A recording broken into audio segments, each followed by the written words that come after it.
के लिए अधिकारियों को दिए निर्देश। कहा, जिला स्तर के अधिकारियों से वरिष्ठ अधिकारी करें संवाद और तैयारियों की देखें जमीनी हकीकत।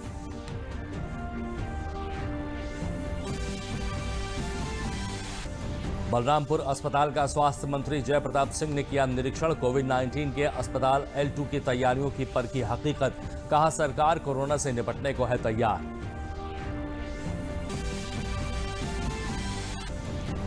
और अनलॉक के दूसरे चरण में कल से खुल जाएंगे धार्मिक स्थल। धार्मिक गुरुओं ने गाइडलाइन के पालन का दिया निर्देश। कल से नहीं खुल पाएगा मिर्जापुर स्थित विंध्यवासिनी देवी का मंदिर। नमस्कार, मैं हूं विजय श्रीवास्तव और अब समाचार विस्तार से। विश्व स्वास्थ्य संगठन यानी WHO ने हाल ही लॉकडाउन के बाद कोरोना वायरस के मामले में कितना असर पड़ा है, इस संदर्भ में एक रिपोर्ट जारी की है। रिपोर्ट में कोरोना के संक्रमण को रोकने में भारत की कोशिशों की तारीफ की गई है।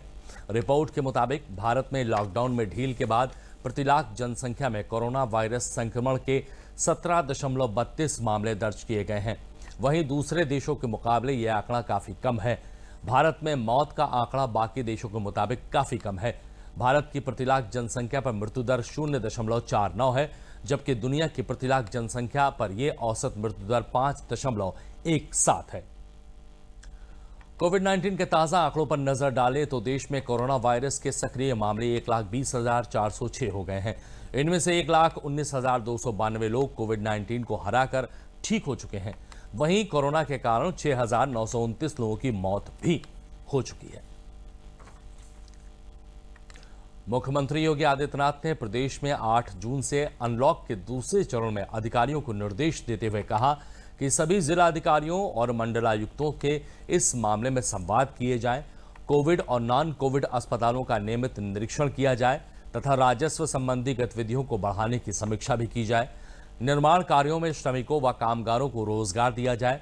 उद्योग, प्रेस उद्योग और निर्माण में रोजगार की संभावनाएं तलाशी जाएं। केंद्र तथा राज्य सरकार की अनेक योजनाओं से रोजगार उपलब्ध कराया जाए। 15 जून तक श्रमिकों को रोजगार देने की व्यापक योजना बनाई जाए। ग्राम विकास व नगर विकास को निर्देश दिए जाए कि बिल्डरों को लोन दिलाने के समन्वित कार्रवाई करें। ग्रामीण और नगरीय क्षेत्रों में सैनिटाइजेशन का काम लगातार किया जाए। केंद्रीय श्रम और रोजगार मंत्री संतोष गंगवार ने बरेली से वर्चुअल पिछड़ा वर्ग सम्मेलन को संबोधित किया। उन्होंने इंटरनेट के माध्यम से इलाहाबाद सहित कई जिलों के 50 से भी अधिक कार्यकर्ताओं से जुड़कर उन्हें कोरोना काल में केंद्र सरकार द्वारा किए गए कार्यों की जानकारी दी। इस अवसर पर उन्होंने कहा कि कोरोना के कारण समाज में बहुत बदलाव आए हैं। वर्चुअल सम्मेलन भी उसका एक हिस्सा है।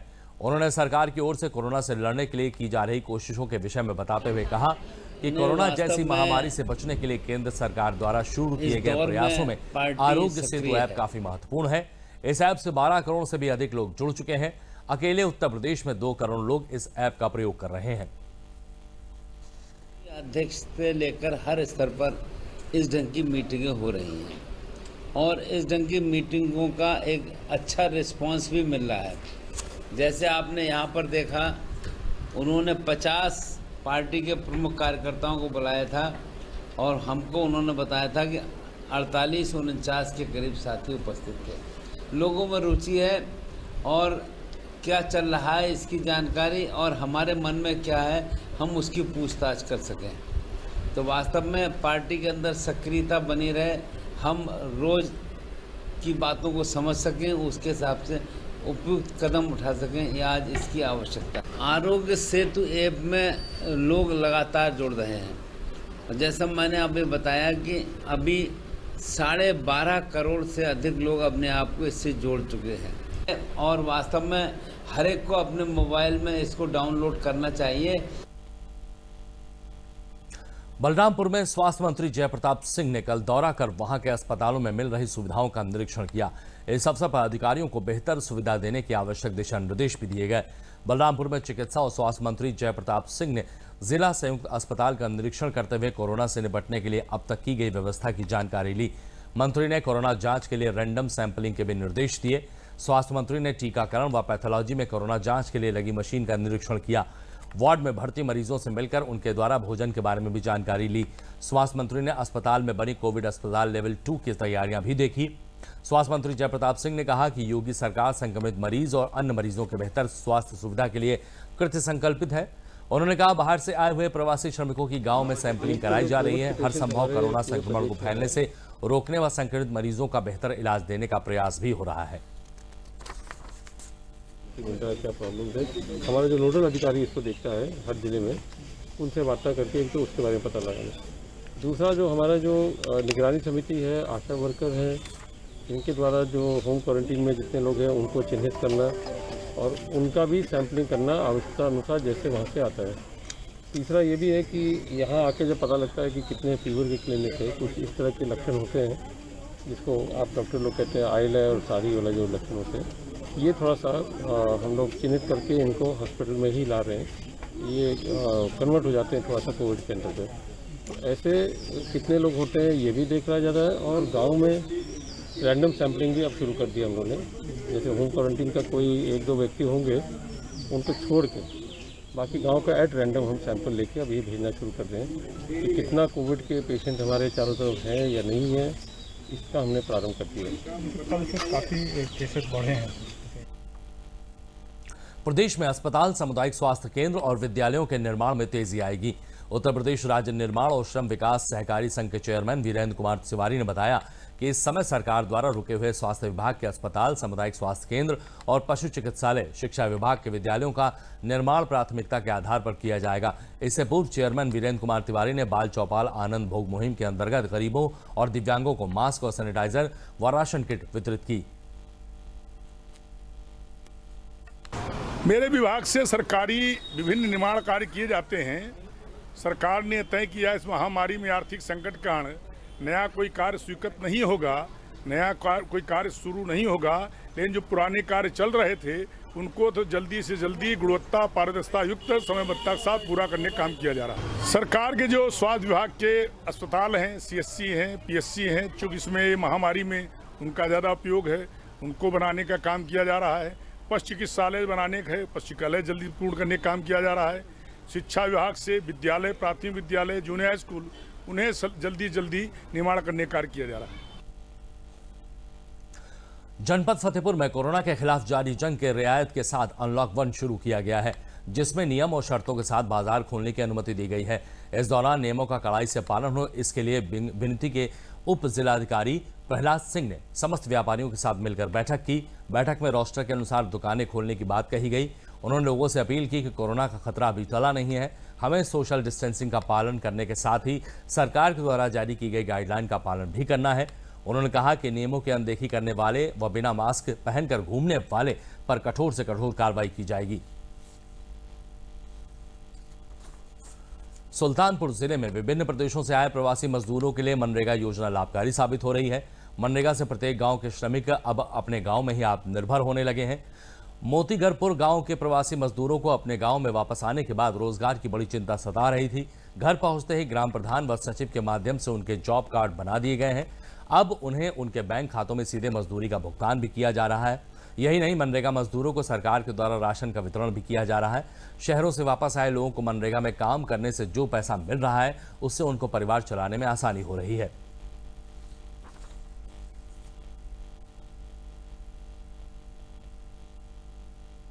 यहाँ करीब सैकड़ों प्रवासी, कहीं बंगलोर से, कहीं नई दिल्ली से, बॉम्बे से और अन्य शहरों से आए, कानपुर से, लखनऊ से।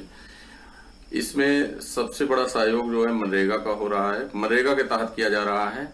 और प्रधानमंत्री की मंशा भी थी कि मनरेगा के तहत इन लोगों का समायोजन किया जाए। वो समायोजित किया गया और काफी सहायक सिद्ध हो रही है मनरेगा इन मजदूरों के लिए, रोजी रोटी के लिए और इनकी आर्थिक स्थिति जिससे सुदृढ़ हो रही है।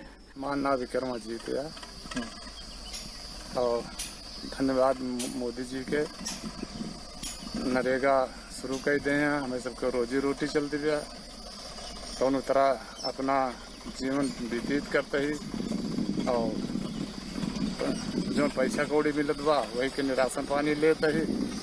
और लाख लाख शुक्र है कि प्रधानमंत्री के कि अगर मनरेगा न चालू कहे तो हमें सभी खाए बिना मर जाएगी। और अब मनरेगा चलत बा, हमारे सबका 4 पैसा आवत बा, वही से नहीं अपन रोजी रोटी चलावत ही सुमित्रा हमार नाम बा और मनरेगा चल रहा है और पैसा मिल रहा है और मोदी जी का बहुत बहुत धन्यवाद। कुछ दिन पहले काम कर रहे थे पंजाब में, वहाँ पे लॉकडाउन की वजह से काम चल नहीं पा रहा था, इसलिए फ़ौरन घर आना पड़ा। यहाँ भी काम वाम चल नहीं रहा था लॉकडाउन की वजह से और कहीं भी कोई निकल नहीं रहा था। इस हालात से हमें कोई कुछ दिमाग ही नहीं सूझ रहा था हम क्या करें।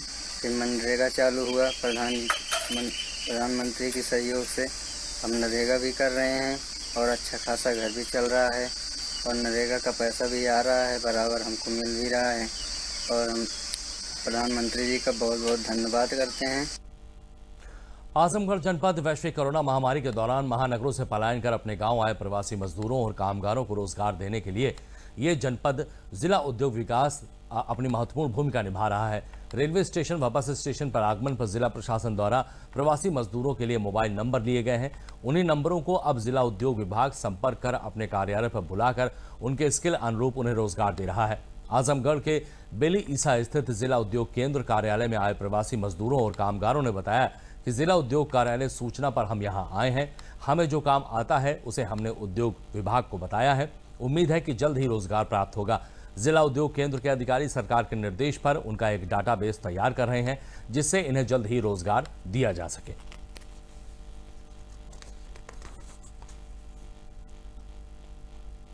सर मैं अमर कुंचल राम हूँ। सर हम दिल्ली में काम करते थे, यहाँ जब हम आजमगढ़ आए तो हमें यहाँ पे जिला प्रबंधक द्वारा फ़ोन किया गया कि आप यहाँ आओ, आपको रोजगार मिलेगा, आपकी योग्यता अनुसार, आपकी कुशलता अनुसार कार्य मिलेगा। इस उद्देश्य से हम यहाँ आए और हमें उम्मीद है कि हमें कार्य मिल जाएगा यहाँ पे। सर हम लोग दिल्ली से आए हैं, हमें जिला उद्योग केंद्र के ऑफिस से सूचित किया गया है कि आप लोग को यहाँ पे काम मिल जाएगा, तो इसलिए हम यहाँ पे आए हैं अपनी फॉर्मेलिटी पूरा करके यहाँ पे काम मिलने के लिए हम लोग आए हैं। जिसके अंतर्गत हम लोग जो भी प्रवासी आए हैं उनकी स्किल मैपिंग की जा रही है और जिस विभाग से संबंधित उनकी स्किल है उसको भेजा जा रहा है। हमारे उद्योग विभाग से संबंधित जो भी स्किल वाले प्रवासी हैं उनको हम लोग यहाँ के जो भी छोटी छोटी फैक्ट्रियाँ हैं उसमें 2, 3, 4 है जो भी आवश्यक कार्मिकों की ज़रूरत है उसके लिए हम लोग उनसे संपर्क कर रहे हैं और साथ साथ जिला उद्योग केंद्र द्वारा चल रही जो भी लोन की योजनाएं स्वरोजगार परक हैं उनमें भी उनको लोन दिलाकर यहाँ रोजगार दिलाने की कार्रवाई हम लोग कर रहे हैं। इसी के साथ साथ हमारे विश्वकर्मा श्रम सम्मान योजना है जिसमें नाई, मोची, सुनार, लोहार, हलवाई, दर्जी, टोकरी बुनकर, बढ़ई, इन सब शिल्पों से जो भी संबंधित बाहर के प्रवासी आए हैं उनको प्रशिक्षण दिलाकर टूल किट प्रदान किया जाएगा जिससे वो अपना स्वरोजगार आजमगढ़ जनपद में ही करके अपने जीविका को चला सकें। कैदियों को कोरोना से मात देने के लिए आयुष विंग योग वेलनेस सेंटर के डॉक्टर ब्रजेश कश्यप के नेतृत्व में हमीरपुर मुख्यालय के तटबंध और जिला जेल कार्यालय में योग की वर्कशॉप चलाई जा रही है। जनपद हमीरपुर मुख्यालय में लोग योग के द्वारा अपनी इम्यूनिटी बढ़ा रहे हैं। आयुष विंग योग वेलनेस सेंटर के बैनर तले डॉक्टर ब्रजेश कश्यप के निर्देशन में 627 कैदियों को भी कोरोना से मात देने के लिए योग करवाया गया। कैदियों को देसी काढ़ा का भी उपयोग करवाया जा रहा है। 53 कैदियों की सीरीज बनाकर तथा सोशल डिस्टेंसिंग को ध्यान में रखकर योग की ट्रेनिंग दी जा रही है। जेलर पी के त्रिपाठी बताते हैं कि आयुर्वेद द्वारा प्रस्तावित काढ़ा तथा समय समय पर सैनिटाइजेशन का भी काम वो करवाते रहते हैं। वैश्विक महामारी कोरोना के खिलाफ फ्रंट लाइन में खड़े होकर हमारे कोरोना योद्धा पुलिसकर्मी दिन रात अपनी ड्यूटी को अंजाम दे रहे हैं। ऐसे में हमारे कोरोना योद्धा पुलिसकर्मी बिना किसी तनाव के अपनी ड्यूटी को अंजाम दे सकें और उनकी रोग प्रतिरोधक क्षमता को बढ़ाया भी जा सके, इसको लेकर जनपद मुरादाबाद में अनूठे प्रयास किए जा रहे हैं। मुरादाबाद की पुलिस लाइन में अधिकारियों के आदेश पर पुलिसकर्मियों को हर रोज योगा कराया और सिखाया जा रहा है ताकि पुलिसकर्मी चुस्त दुरुस्त और तंदुरुस्त रहते हुए कोरोना के खिलाफ चल रही जंग में अपनी महत्वपूर्ण भूमिका निभाते रहें।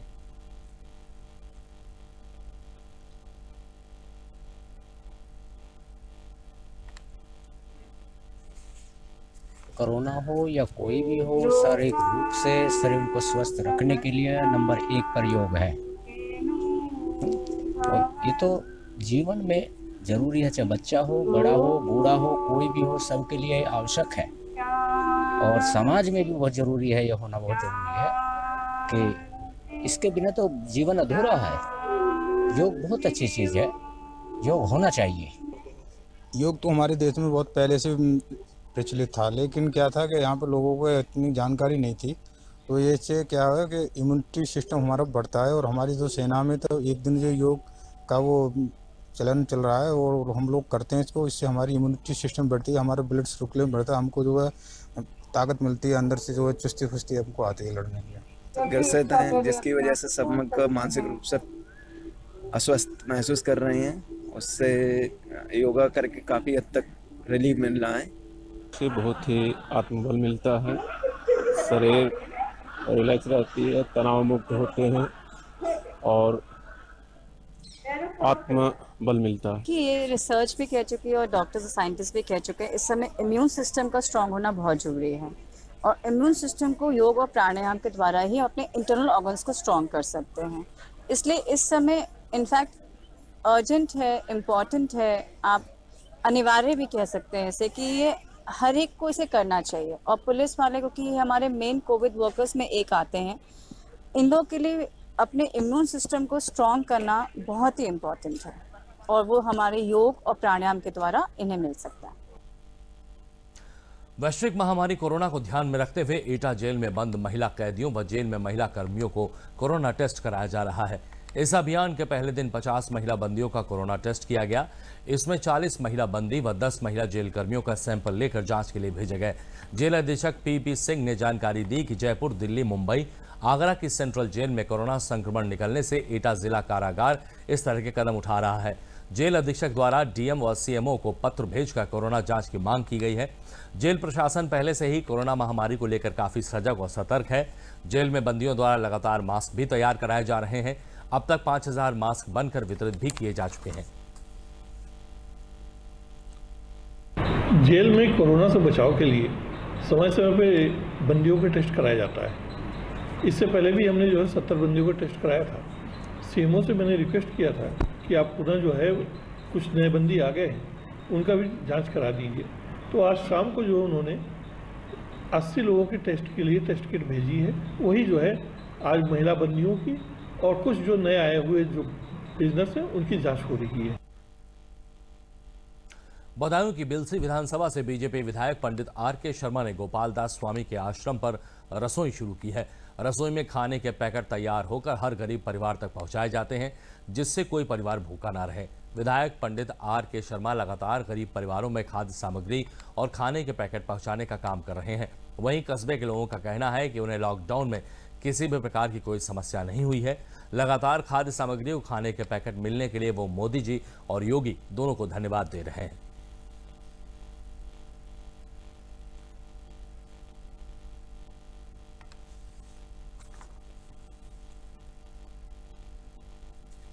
यहीं का बिलसी का रहने वाला हूँ, और जो स्वामी जी और जो आर.के. शर्मा, इनके द्वारा राशन मिल रहा है, वो सब कुछ हमें खाने को मिल रहा है और डेली मिल रहा है। तो परिवार के साथ सबके साथ खाना खाते हैं सब लोग को, बहुत बढ़िया लग रहा है।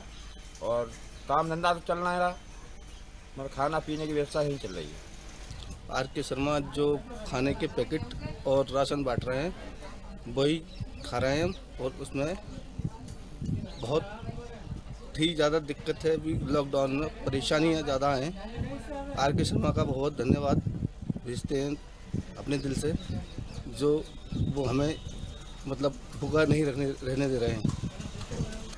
75 दिन से लगभग रसोई चल रही है, उसमें खाने के पैकेट और बाथरूम की सामग्री बंटने का काम चल रहा है। लगातार ये कार्यक्रम चल रहा है लगभग 75 दिन से, और ये कार्यक्रम जब तक लॉकडाउन का 30 जून तक का समय दिया है, तब तक ये चलेगा। और विधायक जी का एक ही कहना है, क्षेत्र का कोई भी गरीब आदमी या कोई भी मजदूर बाहर से आया, कोई आदमी भूखा नहीं सोए, और किसी ज़रूरतमंद को उसके लिए सामान ज़रूर पहुंचाएं घर घर, और उसकी ज़रूरत को पूरा करें। और ये रसोई जब तक बंद नहीं होनी चाहिए, जब तक आदमी के लिए ये ज़रूरतमंद सामान है। जैसी ज़रूरत आदमी को जिस चीज़ की हो, सैनिटाइज़र, मास्क, खाद्य सामग्री, 10 किलो आटा, दाल, चावल, ये सारी चीज़ें पैक होकर हमारे यहाँ से जा रही हैं। राज्य और केंद्र शासित प्रदेश कल से धार्मिक स्थलों, शॉपिंग मॉल्स और रेस्टोरेंट, होटल और कार्यालयों को खोलने की तैयारी कर रहे हैं। केंद्रीय स्वास्थ्य और परिवार कल्याण मंत्रालय पहले ही इन स्थानों को खोलने के लिए दिशा निर्देश जारी कर चुका है, जिनके मुताबिक मॉल, रेस्टोरेंट या फिर कार्यस्थलों में जाते वक्त सभी कर्मचारियों और कामगारों या मालिकों को सुरक्षा उपायों का पालन करना जरूरी होगा। इनमें कम से कम 6 फीट की सुरक्षित दूरी बनाए रखना, फेस को कवर या फिर मास्क पहनना शामिल है। सभी रेस्टोरेंट में ये सुनिश्चित करने को कहा गया है कि रेस्टोरेंट में खाना खिलाने के बजाय भोजन पैक करवाकर घर ले जाने को प्रोत्साहित किया जाए। रेस्टोरेंट के कर्मचारियों और मालिकों को फेस कवर या मास्क पहनना यानी उसे इस्तेमाल करना जरूरी होगा। दिशा निर्देश के मुताबिक 65 साल से अधिक उम्र के बुजुर्ग व्यक्तियों, 10 वर्ष से कम उम्र के बच्चों और गर्भवती महिलाओं को घर में ही रहने की सलाह दी गई है। धार्मिक स्थलों में भीड़ भाड़ की अनुमति नहीं होगी। लॉकडाउन में प्रतिबंधों में ढील के साथ ही उत्तर प्रदेश में मंदिरों को कल से फिर से खोलने की तैयारियों का तेजी आ गई है। इसी कड़ी में केंद्र सरकार द्वारा जारी दिशा निर्देशों का कड़ाई से पालन करते हुए मंदिरों और दूसरे धार्मिक स्थलों की सफाई और सैनिटाइजेशन का काम किया जा रहा है। मुरादाबाद में कल करीब 1 दर्जन मंदिरों की सफाई और सैनिटाइजेशन का काम किया गया। कई अन्य जिलों में भी मंदिरों को खोलने की ऐसी ही तैयारियां की जा रही हैं। सरकार की मंशा के अनुसार भले ही देश भर में 8 जून से मंदिर खोलने की तैयारियां की जा रही हैं, मिर्जापुर का विश्व प्रसिद्ध विंध्याचल में स्थित मां विंध्यवासिनी मंदिर 8 जून को नहीं खुलेगा। मां के दर्शन के लिए भक्तों को अभी इंतजार करना पड़ेगा। मंदिर को संचालित करने वाली संस्था श्री विंध्य पंडा समाज के पदाधिकारियों का कहना है कि 8 जून को प्रशासन के साथ बैठक के बाद ही मंदिर को खोलने को लेकर निर्णय लिया जाएगा। विंध्याचल मंदिर पर व्यवस्था संचालन करने वाली संस्था श्री विंध्य पंडा समाज देश भर में खुलने वाले अन्य मंदिरों में की जा रही व्यवस्था को देखने के बाद ही मंदिर खोलने की बात कह रही है। लंबे समय के बाद खुल रहे मंदिर को लेकर प्रशासन ने लेकर विंध्य पंडा समाज सतर्क है। हर कदम सावधानी के साथ बढ़ाया जा रहा है, क्योंकि मंदिर में दर्शन पूजन करने वाले 1200 से अधिक तीर्थ पुरोहित हैं। मंदिर के आसपास बड़ी संख्या में दुकानें और होटल हैं, जहां पर हजारों लोग काम करते हैं। कोरोना से बचाव के साथ सोशल डिस्टेंसिंग का पालन करते हुए दर्शनार्थियों को भी दर्शन पूजन बिना किसी परेशानी के बहुत बड़ी चुनौती है। श्री विंध्य पंडा समाज के मंत्री का कहना है कि 8 जून को निर्णय लिया जाएगा। 8 तारीख को शासन का आदेश है मंदिर खोलने के लिए, लेकिन अभी हम लोग ये इंतजार कर रहे हैं कि हर जगह मंदिर खुल जाए। एक दिन हम लोग देख लें कैसे व्यवस्था हो रही है, तब उसके पश्चात यहाँ की दुकानदार लोगों को कैसे सजेशन दिया जाएगा, कैसे मंदिर, क्योंकि बहुत 1200 तीर्थ पुरोहित हैं, सबको मैनेज करना इतना सरल नहीं है हम लोगों के लिए। इसलिए हम लोग इंतजार कर रहे हैं कि 8 तारीख मंदिर खुल जाए, उसके बाद सबको देख करके तब आगे मंदिर खोलने की सोशल डिस्टेंसिंग का बात जहाँ चल रहा है, किस तरीके से पालन कराएंगे आप लोग? यही कारण है कि हम लोग उसको मैनेज करने के लिए सोच रहे हैं कैसे सोशल डिस्टेंस का पालन कराया जाए, क्योंकि दुकान में भी सोशल डिस्टेंस का पालन कराना अनिवार्य है और मंदिर पर भी माँ के श्रद्धालु अधिक से अधिक संख्या में आएंगे, सबको पालन कराना पड़ेगा। विंध्य पंडा समाज द्वारा लॉकडाउन के घोषणा के पहले 20 तारीख से ही हम लोग विंध्य पंडा समाज के लोग मंदिर बंद करने की घोषणा किए थे। आज महीनों बीत गया। इस दरमियान जैसा कि शासन द्वारा अवगत कराया गया कि 8 तारीख से शासन का निर्देश हुआ है मंदिर खोलने का, किंतु हम लोग यह निर्णय लिए हैं कि 8 तारीख को समीक्षा करेंगे और मंदिरों का रिपोर्ट लेकर के तब उसके बाद समीक्षा करते हुए तब हम लोग और ये विंध्यवासिनी मंदिर खोलने का निर्णय लेंगे, क्योंकि जान माल की सुरक्षा की बात है, आम भक्तों की बात है, यहाँ के लोगों की बात है। इसको हम लोग पूरी तरह ध्यान में रखते हुए 8 तारीख के बाद ही निर्णय लेंगे कि कब खोला जाए माँ विंध्यवासिनी मंदिर। भगवान राम की साधना स्थली चित्रकूट में 8 जून से सरकार की गाइडलाइन के अनुसार मंदिरों को खोला जा रहा है। अब भगवान के भक्त मंदिरों में आकर पूजा अर्चना कर सकेंगे। विभिन्न जिला प्रशासन संतों महात्माओं के साथ बैठक कर विचार विमर्श कर रहा है और नियमों के अनुसार मंदिरों को खोलने के निर्देश भी दिए हैं। 10 साल तक के बच्चे और 60 साल से ऊपर के बुजुर्गों का प्रवेश मंदिर में वर्जित रहेगा। जो लोग बीमार हैं उन्हें भी मंदिर में प्रवेश की इजाजत नहीं होगी। सोशल डिस्टेंसिंग का पालन किया जाएगा। मास्क पहनकर ही मंदिरों में प्रवेश करने दिया जाएगा। कुछ निश्चित समय तक ही मंदिर में दर्शन करने की इजाजत होगी। जो लोग नियमों की अनदेखी करेंगे उन पर सख्त से सख्त कार्रवाई भी की जाएगी। किसी भी हालत में बिना मास्क के मंदिर या मस्जिद किसी में भी लोगों का प्रवेश वर्जित रहेगा। साथ ही साथ किसी भी धर्मस्थल में एक साथ में 5 से अधिक लोगों का प्रवेश भी वर्जित रहेगा। साथ ही साथ हम लोगों ने तय किया कि सभी मंदिर हो चाहे मस्जिद हो, उनकी एक कमेटी होगी। कमेटी अपने वॉलंटियर्स को तैनात करेगी, जो सभी आने वाले श्रद्धालुओं को ये बताएंगे कि किस प्रकार से उनको सोशल डिस्टेंसिंग के साथ आगे बढ़ना है, भगवान के दर्शन करने हैं या इबादत करनी है। सारे मठ मंदिरों की चिंता की गई और ये भी कहा है कि आप मठ मंदिर जो खोलेंगे तो क्या सुरक्षा के इंतजाम हैं।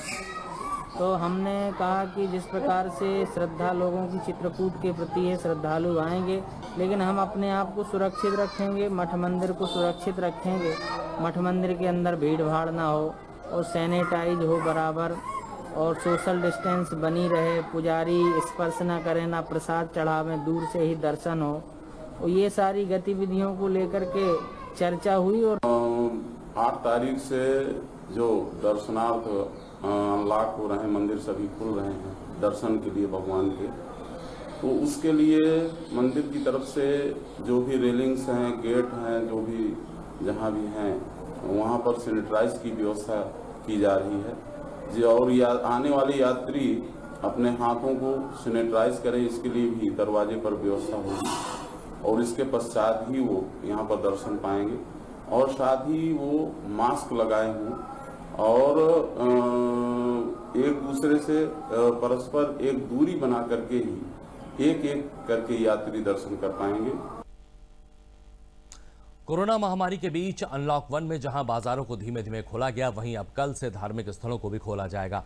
ऐसे में धार्मिक स्थलों में 5 लोगों से ज्यादा लोगों को इबादत नहीं कर सकेंगे। इसको लेकर धर्म गुरुओं ने भी एडवाइजरी जारी की है। ईदगाह के इमाम मौलाना खालिद रशीद फिरंगी महली ने कहा है कि सरकार की गाइडलाइन पर अमल करते हुए 5 लोगों से ज्यादा लोग मस्जिदों में एक साथ नमाज अदा ना करें।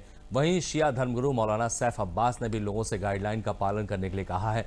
उन्होंने कहा है कि धार्मिक स्थलों पर बहुत एहतियात बरतने की जरूरत है ताकि कोरोना जैसी महामारी को फैलने से रोका जा सके। हुकूमत ने ऐलान किया है कि 8 जून से तमाम इबादतगाहें खुलेंगी और लेकिन यहाँ पर यूपी में एक वक्त में एक इबादतगाह में 5 लोगों को जाने की ही परमिशन है। इस वजह से तमाम लोगों से यही अपील है कि ना मस्जिद के अंदर ना मस्जिद के बाहर मजमा जमा ना करें, बल्कि एक वक्त में सिर्फ 5 ही लोग नमाज अदा करें। इसीलिए इस्लामिक सेंटर ऑफ इंडिया की तरफ से पहले ही ये एडवाइजरी जारी की गई है कि एक वक्त की नमाज की 4 या उससे ज़्यादा जमातें करें, जिससे कि सब लोग नमाज भी पढ़ लें और एक वक्त में 5 से ज़्यादा लोग जमा भी ना हों। और यही जो रूटीन जो है वो जुमे में भी फॉलो करना होगा। लिहाजा तमाम मसाजिद से कारपेट और दरियाँ और चटाइयाँ हटाई जा रही हैं और मसाजिद में लोग फ़र्श को सैनिटाइज कर रहे हैं और तमाम लोगों तक ये पैगाम पहुंचाया जा रहा है कि लोग मस्जिदों में मास्क लगा करके, घर से वज़ू करके और टोपी पहन कर आएँ, जिससे कि जो भी कोविड-19 से मुताल्लिक़ रूल रेगुलेशंस हैं, प्रिकॉशंस हैं, उस पर पूरी तरीके से अमल हो सके। लिहाजा हम ये बात एक समझ लें कि 2 महीने के लॉकडाउन के बाद भी कोई कोरोना वायरस ख़त्म नहीं हुआ है। हमको 2 चीज़ों को समझना चाहिए कि ये कोरोना वायरस जो है, जिसकी अभी कोई दवा तक नहीं बनी है, इसको ये चलता रहेगा और कई महीने बाद दवा आएगी। लिहाजा हमको इसमें खुद एहतियात करना है। हमें अपने दुनियावी कामों को भी अंजाम देना है, अपनी इबादतें भी करना है और कोरोना वायरस से भी अपने को बचाना है। नंबर 2 बात ये कि जैसा कि हमारे यहाँ कानून बन गया कि मास्क कंपलसरी हो गया, मास्क ज़रूरी हो गया, लिहाजा हम मास्क को भी अपने साथ लगा रखें और ये हमारी ज़िंदगी का एक हिस्सा बन गया है।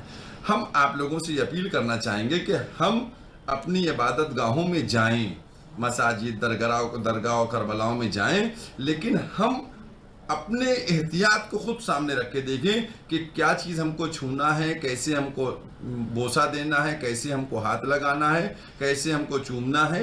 ये चीज़ें आप अपनी सेहत का ख्याल रखते हुए खुद एहतियात के साथ अंजाम दें। बुलेटिन में फिलहाल इतना ही, दीजिए इजाजत, नमस्कार।